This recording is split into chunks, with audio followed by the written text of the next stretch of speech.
Hello, Ahmed.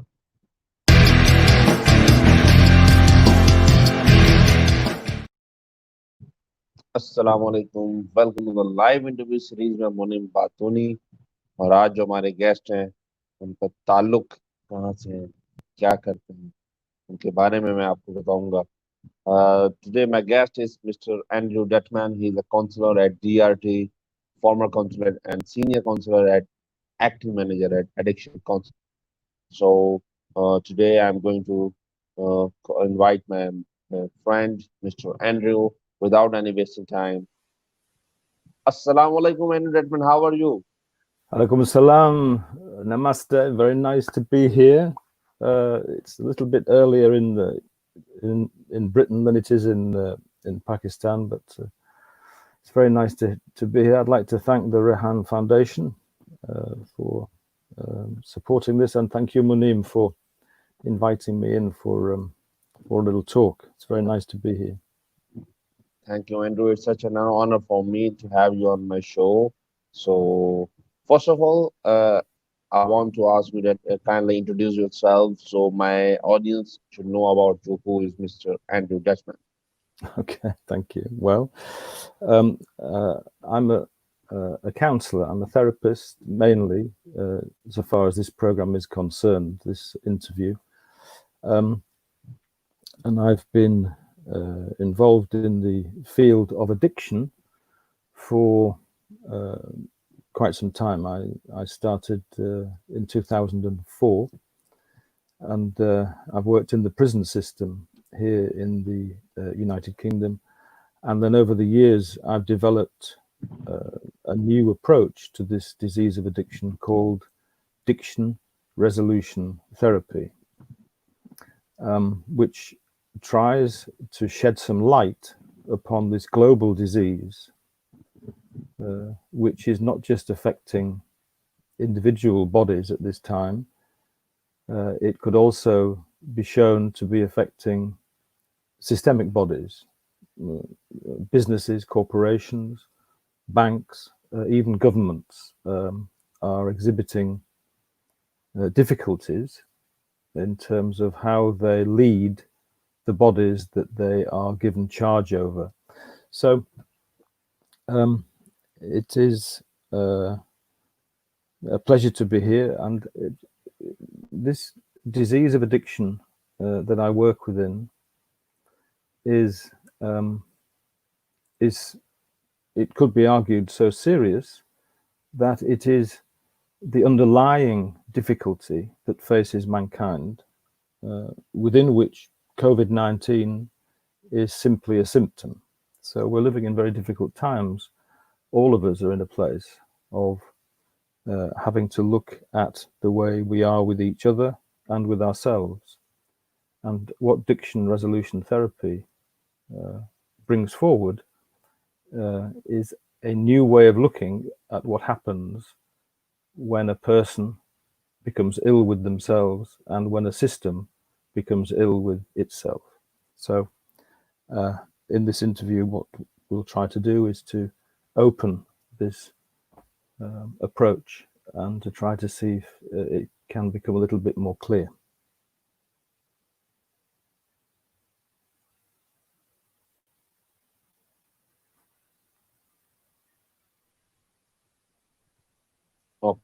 Okay. As you say that you are a spiritual counselor and an addiction counselor, because nowadays addiction is a spiritual disease. Exactly. Yeah, well, that is the definition which I work within. As a person, as an individual, I come to this work to try to bring some facts into an area which is very much full of theories about human behavior and about how to try to change behavior and help people.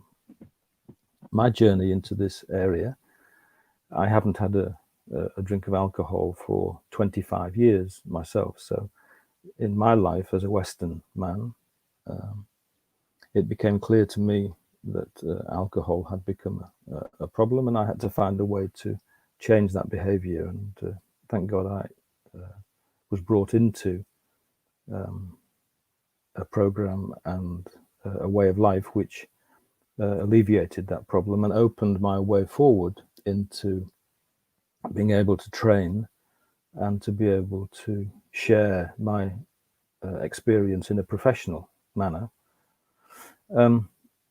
Also within my personal life, I've been on a spiritual path for most of my life, it seems, looking back with hindsight. And I was born into a Christian situation.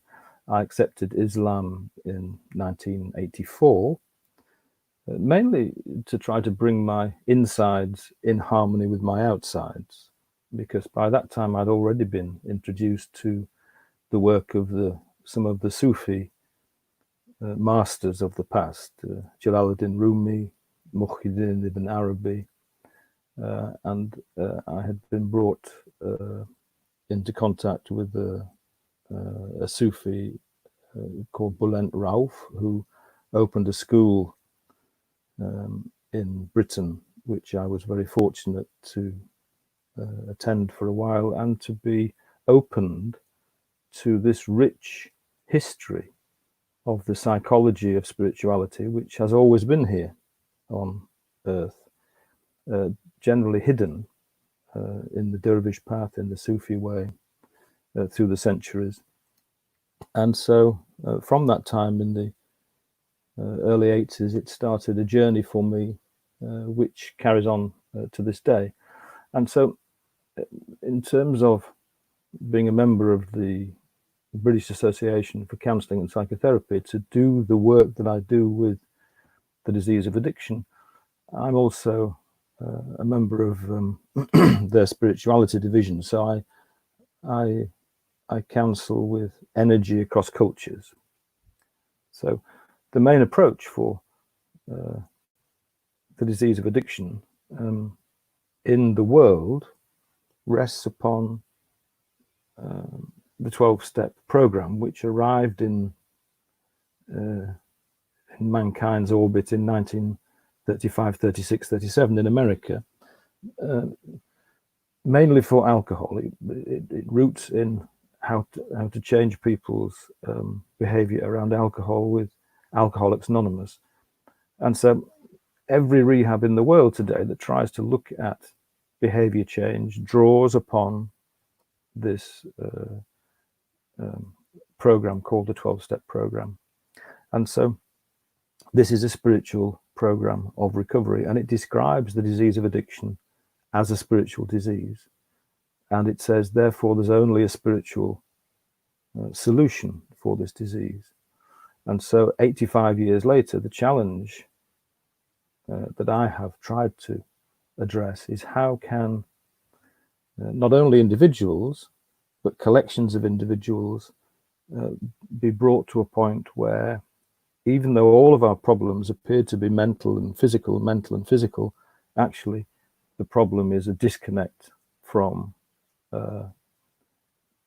the single invisible point from which we all come and to which we all return. So addiction resolution therapy tries to put a scientific and factual interface into what is generally, like I said before, a very woolly problem for people. And so far, it's working out quite well, but it's a challenge, and that's why I'm very grateful to be on here, to be able to explore how this work can help at this time.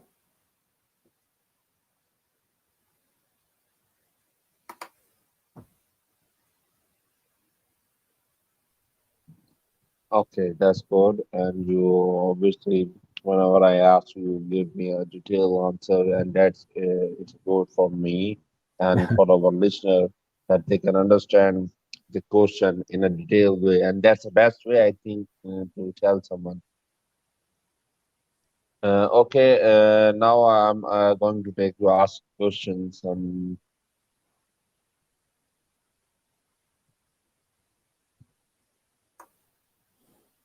Okay, tell me how nowadays a lot of I saw a lot of people, young people, are addicted to the drugs. So how this disease affects the people and how they can recover from this addiction? What is the best way to recover from the addiction? Okay, all right, Muniem. Well, addiction is a very simple word, and it describes a breakdown of behavior in a person. It's been around for thousands of years, and it is it's not an easy condition for people to escape from. And so the way that addiction resolution therapy approaches this is to start from a point of no blame. When a person gets into trouble with their own behaviors, it doesn't matter whether it's with drugs, alcohol, gambling, with internet pornography, or with overwork, or with any of the different forms of this disease of addiction. In actual fact, there's only one thing going on. It is a behavior which sticks in a place, which becomes very destructive for a person. And then what happens is a person becomes frightened and then denies to themselves and denies to other people that they're in difficulty. Now, you'll know in the Quran, there is a surah called Rahman, and throughout that surah, over and over again, there is the statement, now which of the bounties of your Lord will you deny? So this possibility of denial is something which is not new. It's been going on for a long time with what it is to be alive on this planet. So the funny thing about this disease of addiction is that it exposes for a person this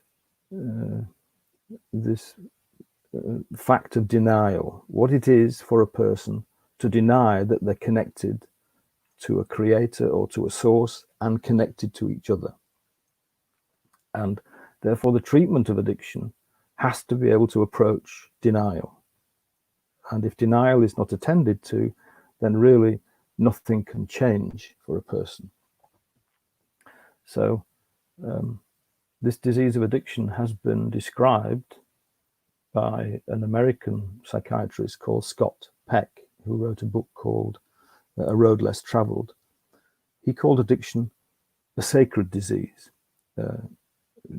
Over all of its many forms, what addiction is actually showing to a person is that life has become meaningless, life becomes trapped within ill will and resentment and fear, and then a person tries to take that pain away but doesn't really know what's happening. So behaviors become trapped in whatever form of the disease of addiction happens to be going on.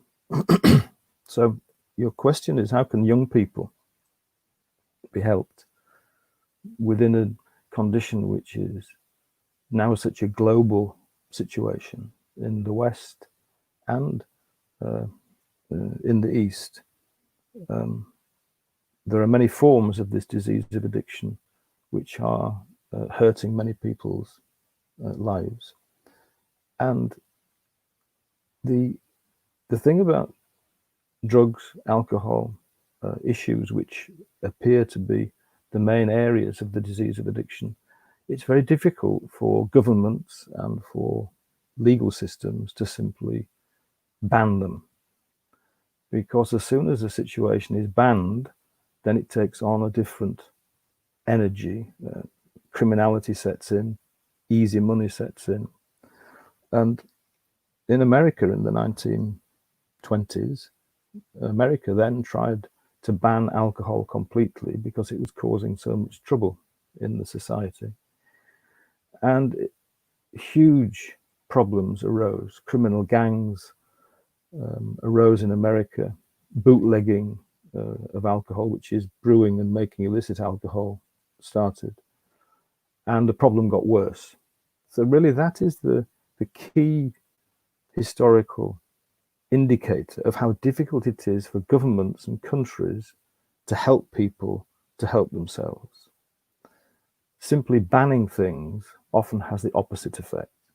So, to get back to try to concentrate on your question, the world is now in a very connected place in technology. I'm sitting here talking to you, you're in Pakistan, I'm in Britain. This internet is a whole world that's full of great difficulties, problems, vices, addictions, and great benefits and possibilities. And in terms of the disease of addiction, what I've talked about before in terms of simply banning things and prohibiting things does not work for people. So the youngsters of this generation are looking at a whole array of possibilities to have fun, to have excitement, to be glitzy, to have a good time, some of which are very dangerous in terms of their personal health and how it challenges their religion and how it challenges their connection to be able to survive. The way forward for the disease of addiction and for a way to really help people is not to try to blame or to get too much in the way, as far as I can understand it.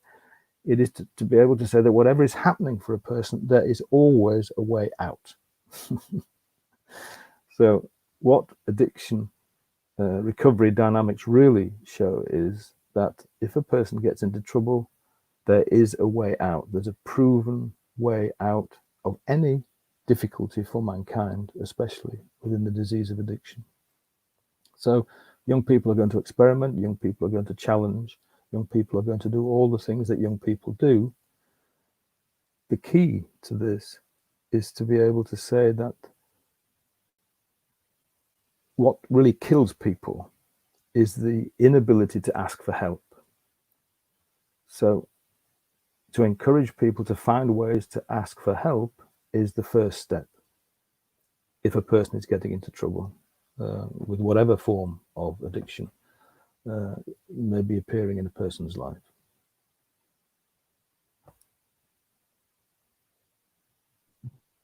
My question is that why nowadays young people are going to addict to these drugs? Why?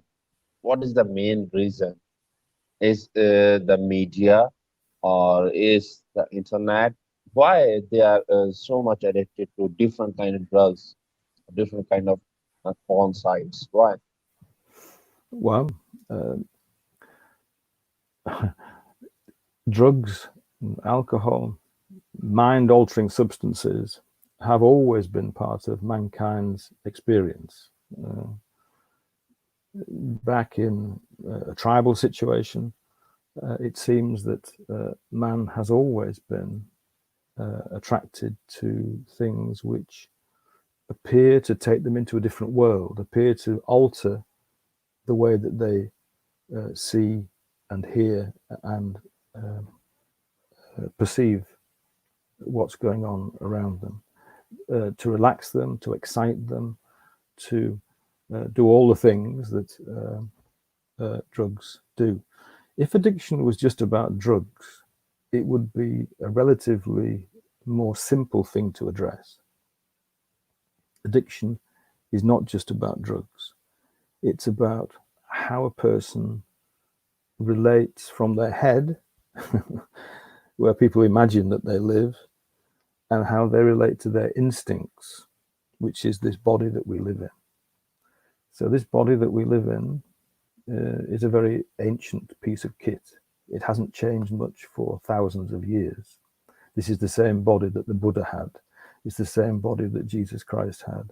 It's the same body that is described in all of the stories of all of the heroes and heroines of the past. So we might have mobile phones and computers, but this body sometimes reacts in a way that people don't understand, because we live in a system of animal function around instincts. So we have a social instinct, which is about fight and flight. We have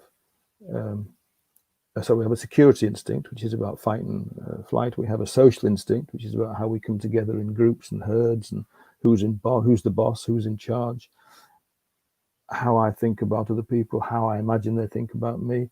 And we have a sex instinct that comes in at puberty. So these three instincts, they braid together, and they're very, very powerful, and they define how we interact with life on the outside to life coming into the inside. Now, these instincts don't speak English. They don't speak Urdu or Japanese or German. These instincts are more to do with energy. They're more to do with a slow process of how we relate to ourselves. And so our behaviors arise out of our connection between our cultural place and how these instincts fire up reaction patterns and interaction possibilities. So addiction really gives a clue to what's going on with this old place. So people pour alcohol into their instincts to take the fear away, to affect the security instinct, to affect the sex instinct, to affect all of the social instincts of how we imagine we're getting on with each other.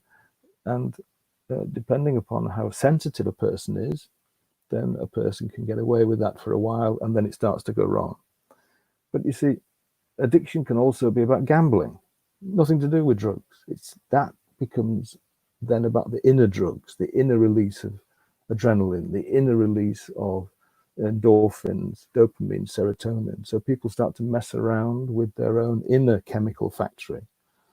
There are addictions to power, addictions to money, addictions to all kinds of things. So this disease of addiction is really about how a person is trying to talk to themselves and talk to other people. And so the approach for this disease of addiction is how to bring a simple description into a very, very complex situation. And this is possible because of 85 years of experience with this 12-step program, which really is the gold standard to try and help people understand just what is going on. And the basic core of trying to see, you're asking again about young people, why a young person would get themselves into trouble. It is because we live in a society that's trying to make money. There's criminality involved where drugs are just pushed into people's lives. And there are a whole host of pressures upon people which then become stuck and end up harming people and harming the society itself. So again, to bring this back to a focus, what addiction resolution therapy is designed to do is to bring people to a start point. It's the beginning of a journey that's very important, and to open the door to see just what's going on.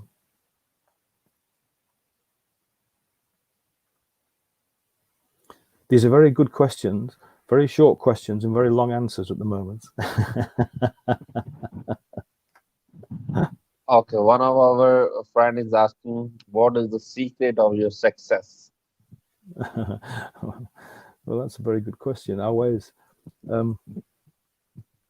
addiction resolution therapy is just beginning to shed some light on this disease of addiction. You know, success and failure are sometimes confusing words.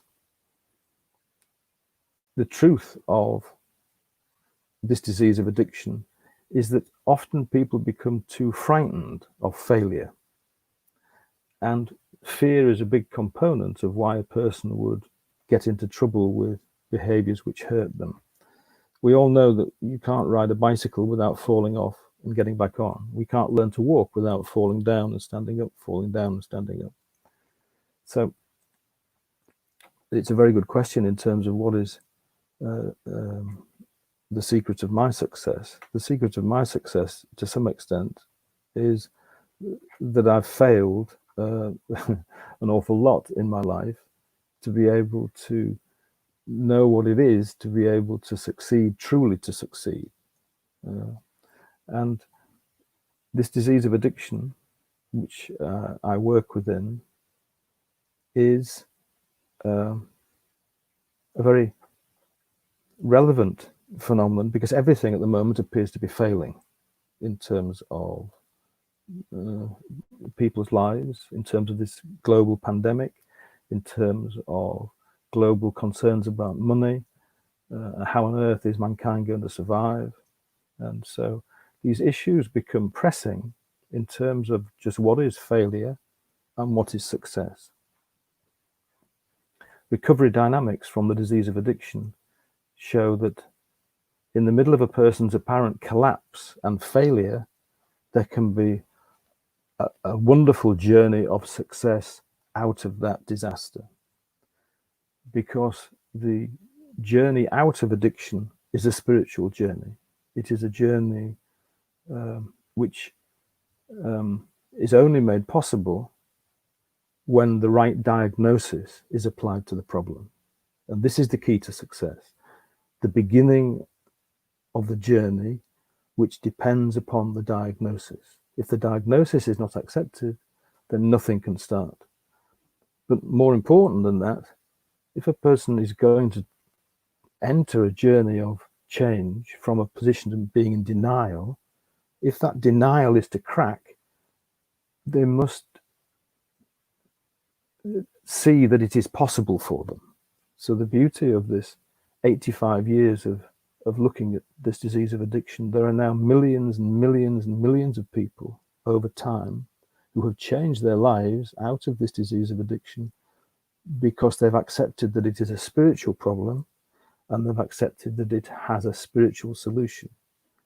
Now, this doesn't mean that it's a religious problem. What it means, it's a problem which is deeper than that. It goes to the very heart of what it is to be alive on this planet with all the different religions and the different cultures and the different races. There is something deeper than all of the appearances. And this is at the heart of this disease of addiction. And so that's the secret of success. It is getting to the start point. And if you get to the right start point, then we have a chance of moving into happier places.